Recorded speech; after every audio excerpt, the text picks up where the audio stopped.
Welcome back to episode 5 of The Silent Siren, where we bring to light the silent struggles first responders face while battling PTSD. I am your host, Jason Demo.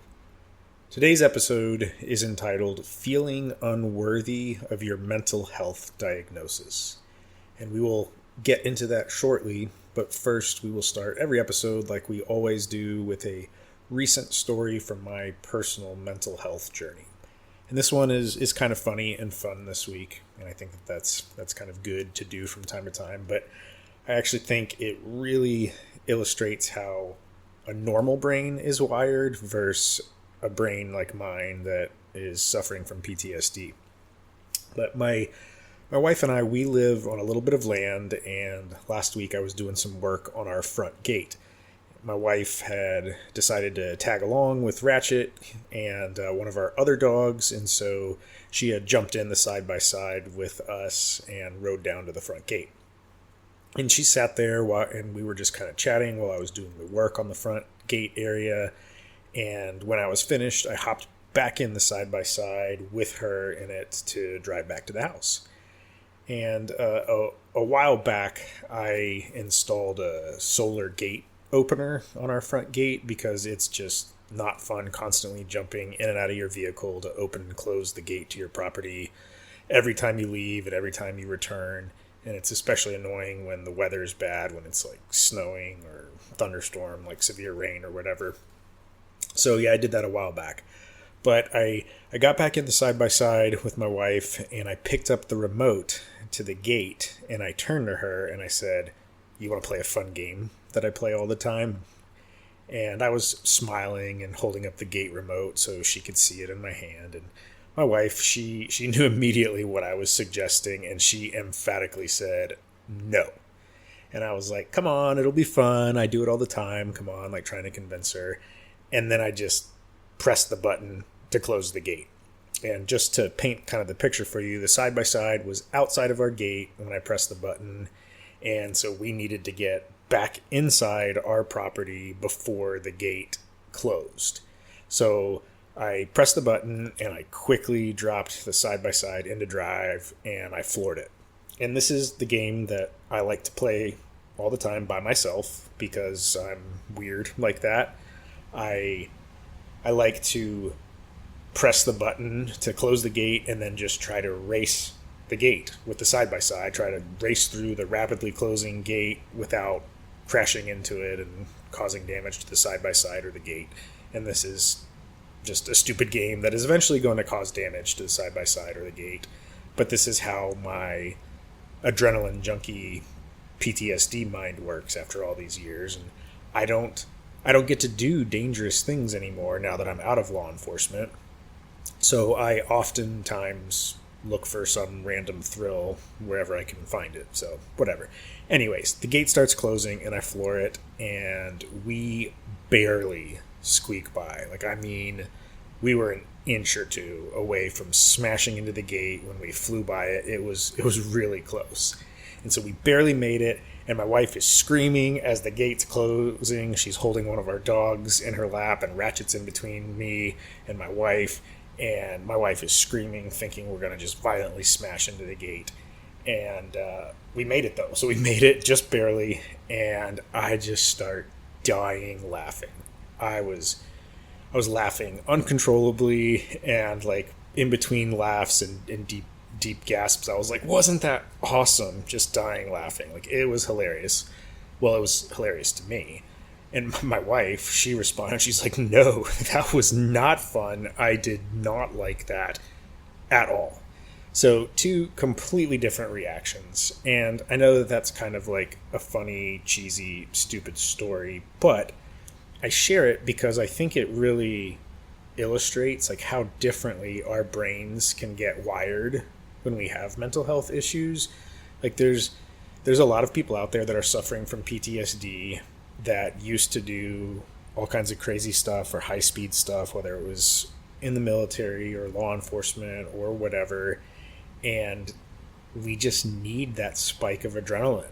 Like, we're just addicted to it.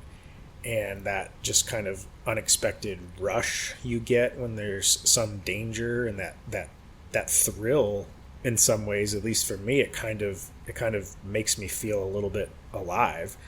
And I think this can be, I guess it can be kind of important to you if you often feel numb inside, which is often a symptom of, PTSD and depression and anxiety. You can just feel very numb and dead and helpless and hopeless inside. And I'm not saying it's a good thing to run around thrill seeking and taking risks, but I'm sure some of you can relate to this and just kind of the need or the desire to do that. So that's my story for the week. I almost crashed our side by side in the gate, and I thought it was amazing and thrilling, and my wife was traumatized by it. So there's that. With that said, and that story done, let's dive into today's episode. Like I said, I've entitled it Feeling Unworthy of Your Mental Health Diagnosis. And I will start off by saying that this is my personal struggle with this, and it relates very specifically to PTSD because that's my diagnosis. So that's kind of the angle I'm going to approach with this.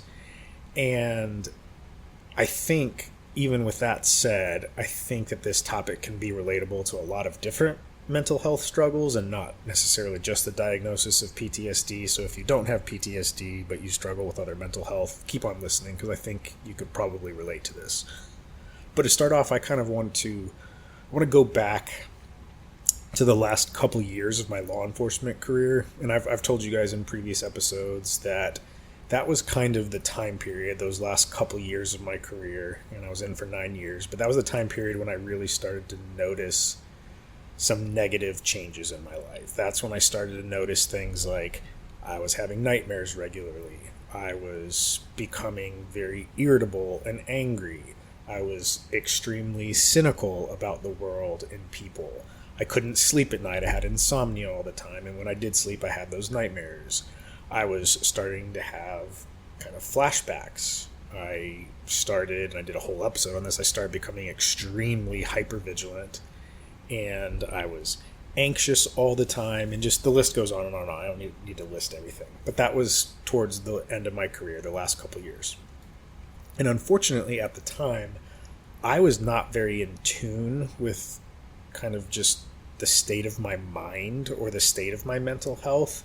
I've always kind of been very aloof to that and just kind of gone about my day-to-day life, just on a day-to-day basis and not really taken a step back to think about that. And I very much just had this attitude that I had a job to do and I had a life to live, and I really just ignored a lot of the signs and symptoms and red flags in my life that were starting to occur.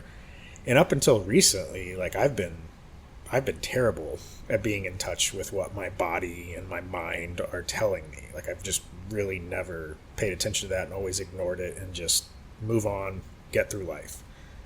And so for a long time, I've ignored what's been going on physically and mentally, and I just powered through it, just suck it up, push through it. And it's something that I've really been trying to work on recently and just improve in. But back then, in this, I would say maybe, 2013-ish or so. So I started having all these problems, and like I said, I largely ignored them. And thinking back, I can't remember who mentioned PTSD to me, or if maybe I read something online or in a book or something. But I remember starting to just sort of wonder a little bit if I could possibly maybe be having some type of mental health issues going on that maybe could explain what was going on in my life. But unfortunately, I just kind of quickly dismissed it. And this is what I really want to talk about, because I think this mindset significantly hurt me over the years. And I'm certain, I know some of you out there, there's other people out there who are struggling with this very same issue. So when I first heard about PTSD or was kind of considering it, like I said, I just immediately brushed it off. And not so much because I didn't want to admit that I had a problem, which is definitely something I struggled with, but I brushed it off more so because I felt unworthy of it. I really felt unworthy of it. And let me kind of explain what I mean. So back then, when I thought of PTSD, and what I had heard about it or knew about it, even though it was limited, I immediately thought of combat veterans. I thought PTSD was something you had to go to combat to get. Or, like, I thought you had to go through a very, like, personal and violating traumatic incident yourself, like a sexual assault or something horrific like that, like in order to suffer from PTSD. And in my mind, I hadn't experienced anything like that. I wasn't a victim of anything like that, and I obviously was never in the military, so I hadn't been to combat. And then on top of that, I was very blessed, and I'm thankful for this, that in my 9-year career, I never got into a lethal force incident. Like, I've never shot someone, and I've never personally been severely injured due to a violent attack on the job. And I've been in plenty of fights and had different various close calls and things like that. But I made it through a 9-year career relatively unscathed. So when I started having these PTSD symptoms show up in my life, which I didn't know what they were at the time, I never really considered that it could be PTSD because I felt unworthy of it. I didn't feel like I met the qualifications I had in my mind for it, if that makes sense. I didn't feel like I had experienced anything that was severe enough to affect me.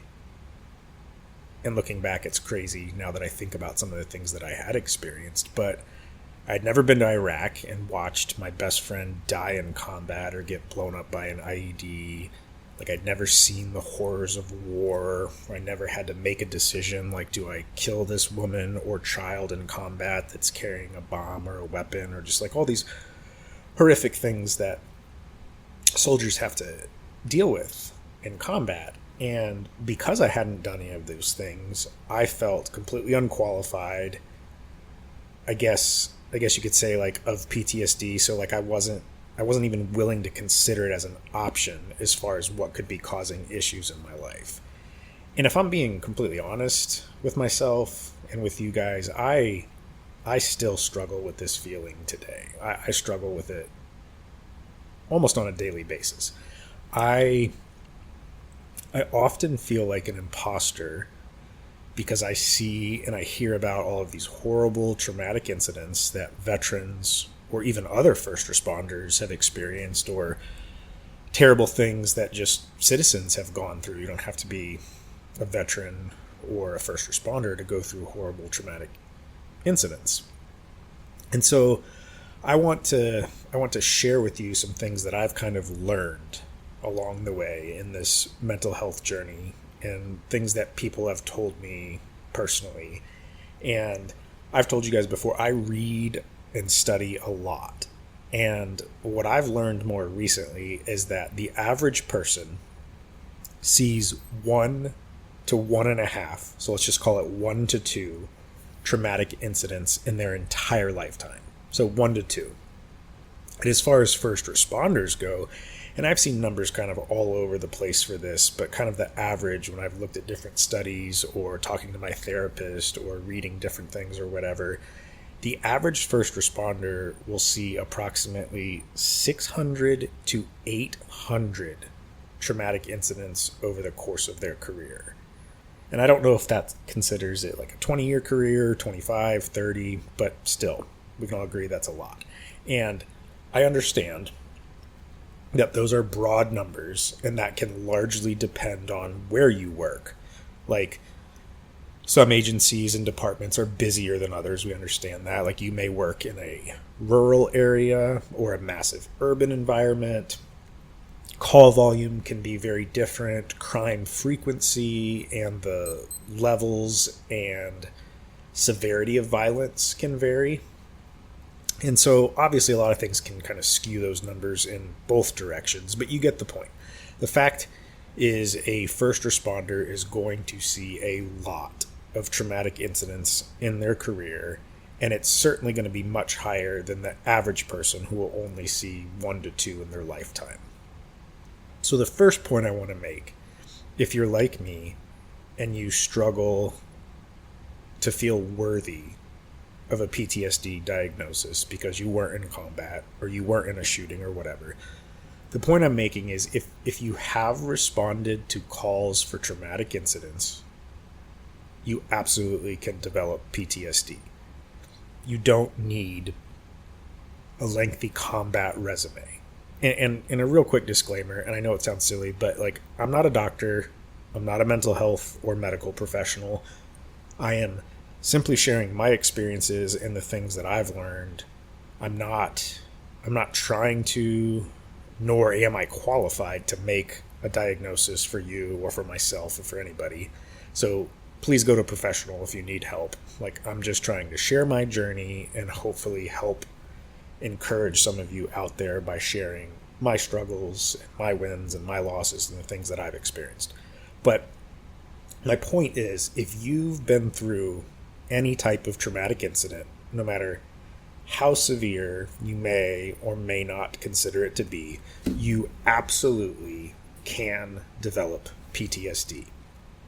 It absolutely can affect you in a deep and meaningful and negative way.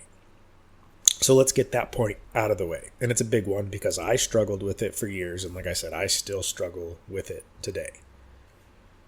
The second point I want to bring up, and I think that this is really, really important, is it only takes one incident. It just takes one traumatic incident to deeply impact your mental health. And this is important for you, especially like if you aren't a veteran or you're not a first responder or nurse or ER doctor or whatever, paramedic, whatever. People everywhere experience traumatic incidents all the time. That is just life. It can be a horrible car wreck.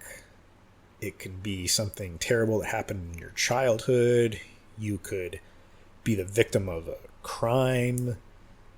You could be sexually or physically assaulted. Like, you could lose a loved one. Your child can tragically die. The list goes on and on. I don't need to list all the possibilities. You get it. All it takes is one traumatic incident to affect you. And you don't have to have a career that deals with trauma on a daily basis to experience trauma. You don't have to be a combat veteran. You don't have to be a first responder, whatever. The third point I want to make, and this was also a big one for me, is you need to stop comparing trauma. When you start playing the comparison game, it can really kind of fuel the flames of that unworthy feeling I was describing earlier. And like I said earlier, when I started thinking about PTSD initially, when I was having problems, I immediately dismissed it because, like I said, I wasn't a combat veteran and I'd never been in a shooting. And in law enforcement, for those of you who haven't been in law enforcement, cops that get into shootings, they kind of get idolized in a way. Like, if it's a good, clean, justified shooting, those officers will, in a way, kind of get put up on a pedestal and get the hero treatment. And we honor them and tell their story and use them as an example. And they're often like a good training example, especially if there's video of it or body cam or whatever. And to some degree, like, that's deserved and understandable. I'm not talking down on that. But the fact of the matter is, less than 1%, it's like less than 1% of 1%. I forget the exact statistic, but it's definitely less than 1% of police officers in America get into a shooting in their career. Like, you are extremely unlikely to use any form of deadly force in your law enforcement career.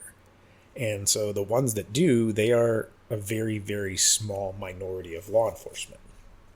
But for the rest of us, and it's not like I don't want it to sound like we're walking around like wanting to get into a shooting, but like, if you haven't, you can almost have this feeling creep in of maybe kind of like invalidation, or back to that unworthiness. Like, in this, I think it's because you feel like, oh, I haven't experienced that crazy, impactful, traumatic incident. Like, I haven't stared down the sights of my gun and had to end somebody's life. And on top of that, I think this can be more common with men than women, because like us men, we like to compare resumes. We like to one up each other. We like to be like, "Oh, you did that? Cool. Well, I did this. You've been in a shooting? Well, I've been in 3 shootings. You work in that small town, that little Mayberry town? Well, I work in LA, or I work in Detroit, or I work in Atlanta. Oh, you were deployed 3 times? Well, I deployed 7 times. Oh, you were in the army? You served in combat? Well, I was in special operations. I was super high speed." Like, the list goes on and on. You get the point. If you're a man, you've probably struggled with that. If you've been around men, you've seen us do that. Like, we struggle with that. And us men, we're guilty of it, and it's not really a healthy way to view things. So if I can give you a piece of advice, it would be to stop comparing your experiences to other people's experiences. You are no better or worse off than someone else just because of the length of your experience. And more importantly, like, you're no better or worse than someone else because of your trauma resume. So I think that's important to understand. And that kind of leads me to my next point. It's important to understand that trauma affects everyone differently. We're all wired differently. Some people will go through hundreds of traumatic incidents and they don't develop PTSD. Some people will go through one single incident and it profoundly impacts them. There are people that will develop PTSD early on in their careers, or somewhat quickly after whatever traumatic incident they've been through. And then there's some people that develop it late into their careers, or even after, like, years after they retire. I personally, for me, I've been out for 10 years of law enforcement. I've been retired for 10 years. And I would say that my symptoms, while they've been around for a while, they by far have been the worst they've ever been in the last, I'd say, 2 years or so. And so there's also like some people that they can pinpoint a single specific incident that really caused their mental health issues or really profoundly impacted them. They can identify, on this date, on this time, I went to this call or experienced this or whatever. And then there's others that can't pinpoint a specific incident at all. They just know that they've been through a lot and it's profoundly impacting them. And both of those are okay.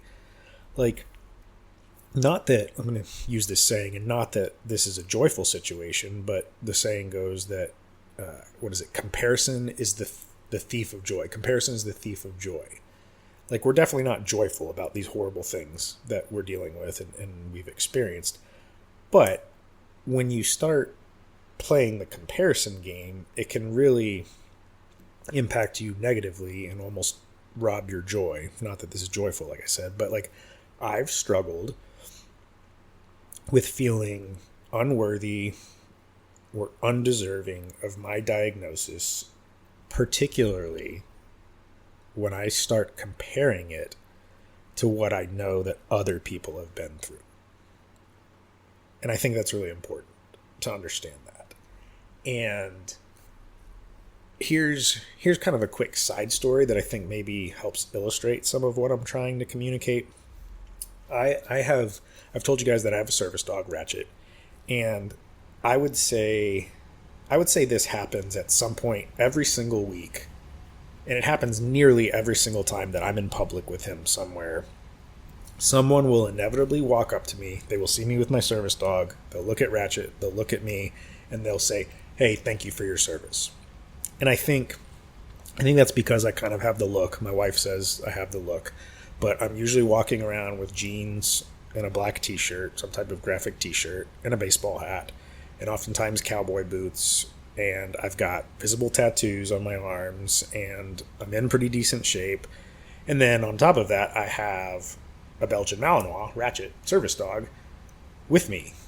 And Ratchet has a pretty high speed harness that I use. Like, I do a lot of training with him. Like, I'll go to this training facility here in Kentucky, and we're often climbing on an obstacle course or doing like a bridge over the lake.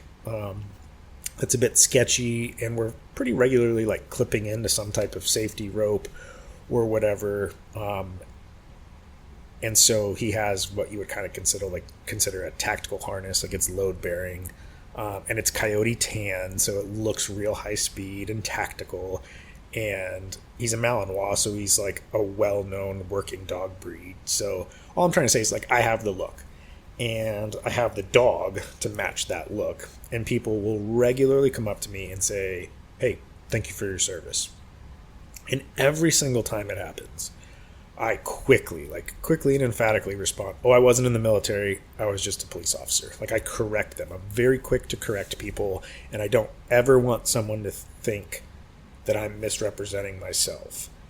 And it honestly, like, it makes me super uncomfortable every time somebody says it. And it happens a lot. I get really uncomfortable. And it happens a lot when I fly, when I travel, especially like airline employees. I think they're just trained very well. Like, when I check in at the ticket counter or the ticket booth, or the pilot will say something because I'm always pre-board, or the flight attendants or whatever. Like, people will say stuff, and they will often say thank you for your service, and it happens just all the time. But here's the funny thing, and this is why I'm telling this story. Every single time I've corrected someone, and I literally mean every single time, they all respond the exact same way. They all say, "Oh, well, that's service too. Thank you for that." Like, I've had people even say, "Hey, don't say just a police officer. Don't say, 'Oh, I wasn't in the military. You were just a police officer.' That's service too." I have never once had a person say, "Oh, never mind, I take that back," when I correct them. And like I said, people will say, like, "Don't just say just a police officer. That's a big deal too. And you served your community. That's service." Or, "I have a family member in law enforcement," like, whatever. And again, this still makes me uncomfortable. I'm not saying I like it, but I think it kind of illustrates the topic of this episode. I think it's easy for a lot of us to feel unworthy in our mental health diagnosis, or it's easy for us to feel like, well, I didn't do XYZ or experience certain things that other people have experienced, so I feel like I'm not worthy. We start feeling like we're not worthy. And I feel that way all the time.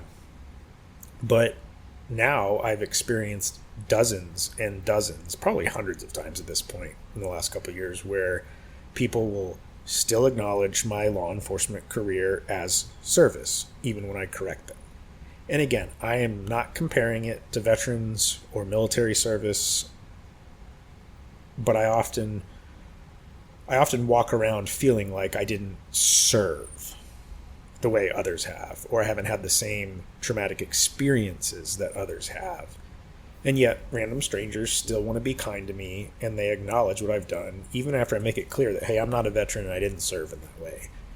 And I don't know if that helps at all or makes sense, but I thought I'd share that story because it literally happens to me every single week, oftentimes multiple times a week, and it just kind of illustrates what I'm trying to bring to light here. And so with that said, that kind of brings me to my next point. And this one's more specific to first responders, but what you do on the job as a first responder in some ways is more difficult than what the military does. And before I explain this, like, quick timeout before you start throwing stuff at me, like, I want to make a few things very, very clear, because that previous statement, if I'm being honest, it still makes me uncomfortable to say that, even though I've come to accept it more recently.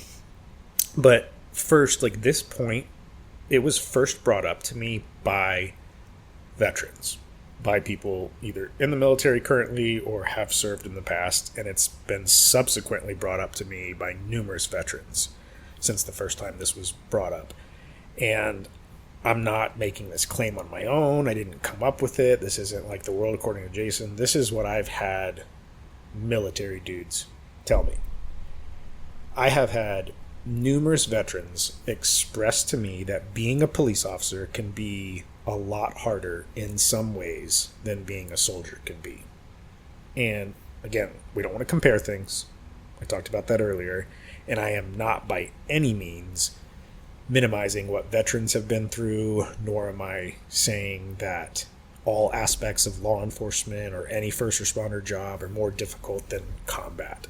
Like, I want to make that very clear. And I'm also not trying to compare, like I said. I'm not trying to compare what first responders do to service members. But I have had quite a few veterans tell me, and I've heard it like in podcasts or different things I've listened to, or I've read it in books from even just like doctors or mental health professionals or PTSD books or whatever. But being deployed can actually in some ways be easier because you don't have to go home every night. Like, you aren't working in your backyard. You aren't fighting in your community.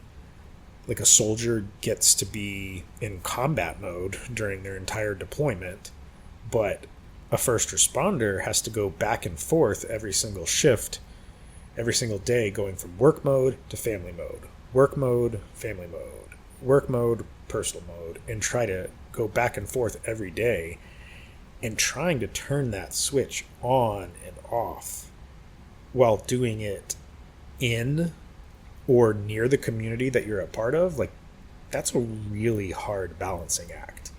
At least it was for me. And it took me a while to understand this and accept it.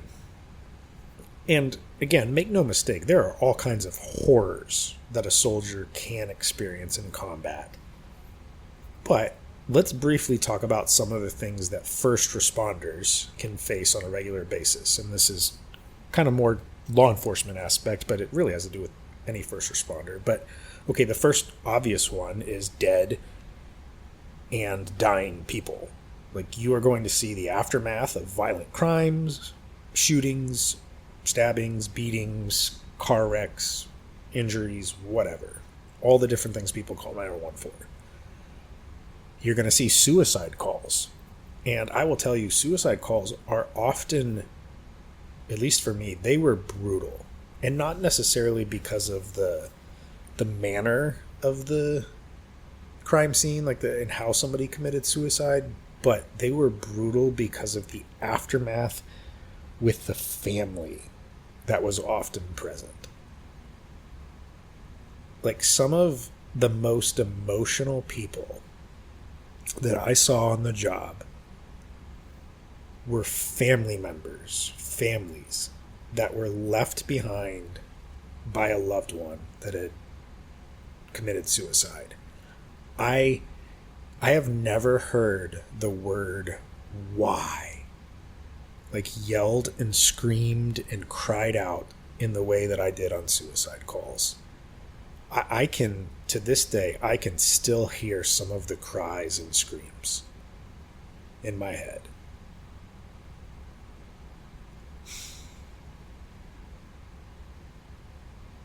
Yeah, those were brutal.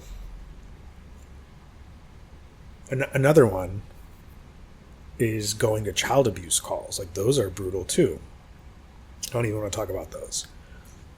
But cops, we also have to go to tragic accidents, like things that maybe a parent or family member did accidentally, and then you have to interview the family or these people afterwards. I vividly remember going to a call, and it was my first year on the job. I think I was right off of FTO, so I was brand new, right out of my field training, first time, first couple months driving solo, so very, very green, pretty much a rookie. And I vividly remember going to this call where a baby had drowned and died in the backyard pool. And I remember I had to interview the parents before we called out the homicide detectives and they got there. and I had to just basically get their initial statements. And that was something I was not prepared for. Knowing that what it appeared like something was an accident. It appeared that there was no foul play. And knowing that these parents, these poor people, they're going through the absolute worst possible day of their lives. Like, they didn't notice their infant baby crawl and fall into the pool. And then I almost had to treat them like a criminal and ask them what happened and interview that. And I hated that. Like, I really hated that. Yeah, it sucked. And then, moving on, then there's like domestic violence calls. Oftentimes repeat offenders at the same house over and over again.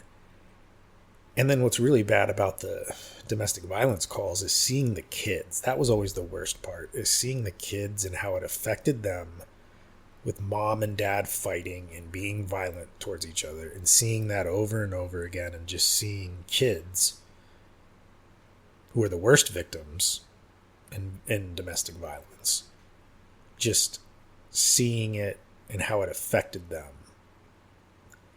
But then also, like, seeing the way that men can abuse women, it's just despicable and miserable.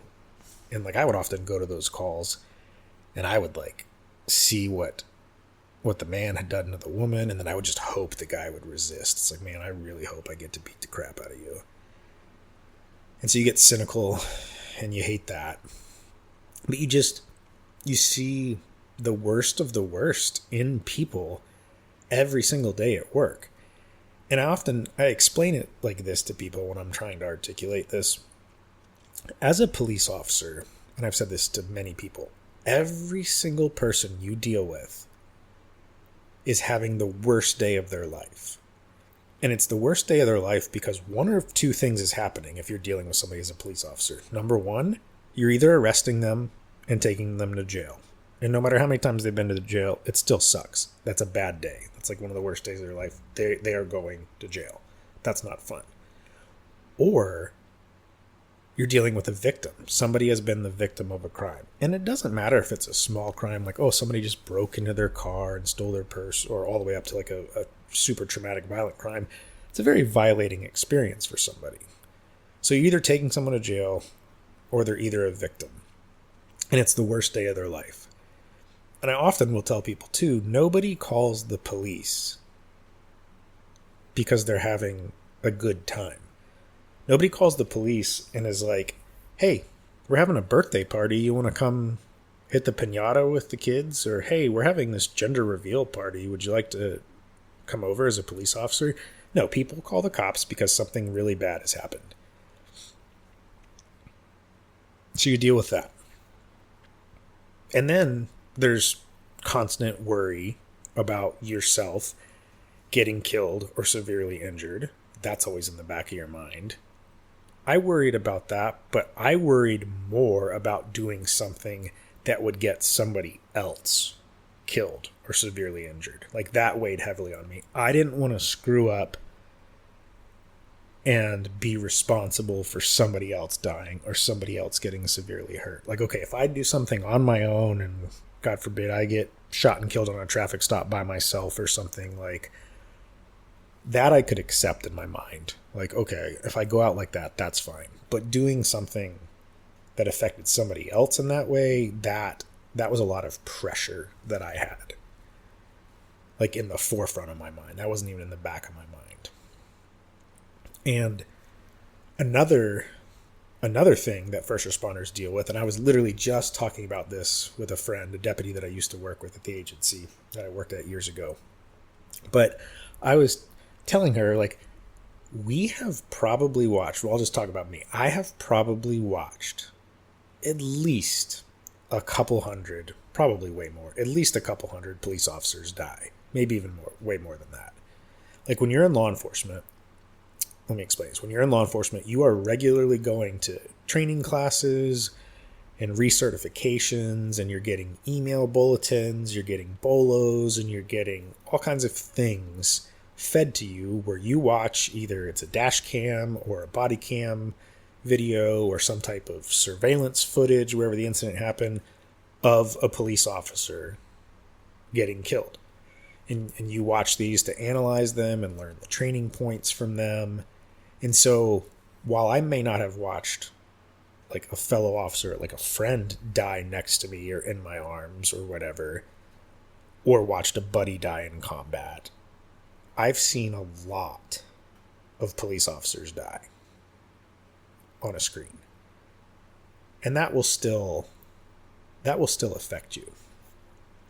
And on top of that, like I would get all kinds of training bulletin emails at my agency like every single day. And not to rabbit trail too much, but like these training bulletins, they can really contribute to the hypervigilance, in my opinion. I think they can really contribute to the hypervigilance that's so prevalent with law enforcement officers who have PTSD. But I would get these emails with photos and videos and stuff of all kinds of improvised weapons and ways to conceal weapons and secret compartments in vehicles and all kinds of crazy stuff. It was just a bunch of stuff to be on the lookout for. And it'd be like one person in some remote town did XYZ, and so now every time you see something like that, you're going to think, well, that toothbrush is a shank. Or like I've gotten wild ones where it's like, oh, there's now a cell phone gun or a beeper gun or a briefcase gun or whatever, like weird stuff. But when you're constantly consuming all of this content with scary things that you need to be on the lookout for, like it's eventually going to impact you. And it's like social media. You constantly consume content, like that's going to affect you and impact you at some point. But to wrap up this point, all I'm trying to say is that being a first responder has some very, very, very significant ways it can impact your mental health. Very significant ways that can, in some ways, be more difficult than being a combat veteran. Like in some ways, and maybe I shouldn't say. Maybe I shouldn't say more difficult, but a better way maybe would be is like it can impact you in different ways. That's what I should say. I shouldn't say. Yeah. I'll put it that way. It can impact you in different ways as a first responder than it can as a veteran. And I think it's important, though, quickly to go back to what I said earlier. It's very important. This is why you should not compare trauma with anybody. Everyone's mileage will vary. Everyone's experience is different, like their levels and volume of trauma is different, and it affects and impacts everyone differently.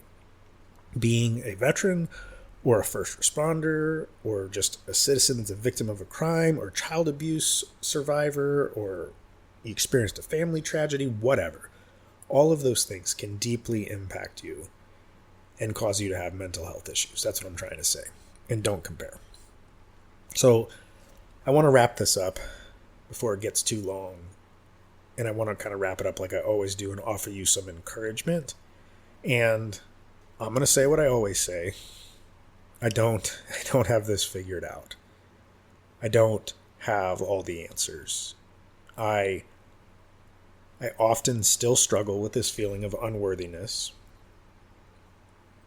But I'm trying to share this journey with you and walk through it in a way that can hopefully help some of you. And hopefully some of you can relate to it. But the first thing I'm going to say is if you are suffering from PTSD or any mental health issue for that matter, there is a reason for it. You don't have to or need to compare what you've been through with what anyone else has been through. You don't have to justify it to anyone else. I can sit here and I can list all kinds of things that friends of mine have been through that are far worse than anything I've ever experienced. But I can also sit here and I can tell you stories about things that I've personally experienced that are way worse than anything most of my friends have been through. So stop comparing your trauma and stop comparing your experiences. If you've been through one incident or 500 incidents, it doesn't matter. It can impact you. Don't feel like you aren't worthy of PTSD or any mental health struggle because you are aware of other people's experiences that you perceive or even know to be worse than whatever you've gone through. And here's an example. Like, I could sit here and I could list 10 traumatic incidents, just 10 random traumatic incidents off the top of my head, 10 different horrible things that people can experience. And then I could ask you to rank them from 1 to 10, like 1 being the least traumatic and 10 being the most traumatic. And then I would do the same thing with that list. We might not agree on the exact order, but we would all agree that they're all terrible incidents. They're all traumatic. They're all things that can and do impact people's mental health profoundly. So it doesn't really matter how bad you or anyone else may perceive your trauma. It is still trauma. It's still an event or events, plural, that can and do often impact you deeply. So if you're like me, and I know some of you are, and you struggle with this feeling of unworthiness in your diagnosis, or you feel like you haven't been through as much as other people, or you feel like whatever's impacted you, your impactful events, aren't nearly as bad as other things you know that people have gone through, like, none of that matters. And guess what? In some ways, you and I are probably right. There is always someone out there who has had it worse off than you or I have. There is always someone that you can find who has been through more than you or I have. Like, if you lost a leg, there's someone out there that lost 2 legs. If you lost 2 legs, there's somebody out there that's a quadriplegic. If you're a quadriplegic, there's somebody out there that's paralyzed from the neck down. Like, I could go on and on and on. If you've been through 1 traumatic incident, there's someone out there that's been through 100. Like I said, all it takes is 1, and it doesn't matter how bad you perceive it to be, and it definitely doesn't matter how anyone else perceives it to be or how they want to judge the severity of it. 1 is enough to affect you. 1 is enough to profoundly impact your mental health. So stop comparing and stop feeling unworthy of your diagnosis or your mental health struggle. And that's all I have to say today. Thank you. Thank you so much for listening. I hope that some of you could relate to the things I discussed in this episode. And I've said it before, I truly hope that me sharing my struggles and bits and pieces of my story, I hope that it can help you in some way or encourage you in some way. I really hope that it can help you not feel alone, because I often feel alone, or I feel like people wouldn't understand. And then when I find out there's other people that are like me, I'm like, oh, cool, you're kind of messed up like I am, or you have a similar story, or you have similar experiences. That really helps me. Not that I want other people to struggle in the way that I do, but it helps to know you're not alone, and talking to and with people that have similar experiences can be very therapeutic for me. So I hope you listening, I hope this is therapeutic for you as well. So thank you for listening. I'm Jason Demo, and this is The Silent Siren. God is our refuge and strength, a very present help in trouble.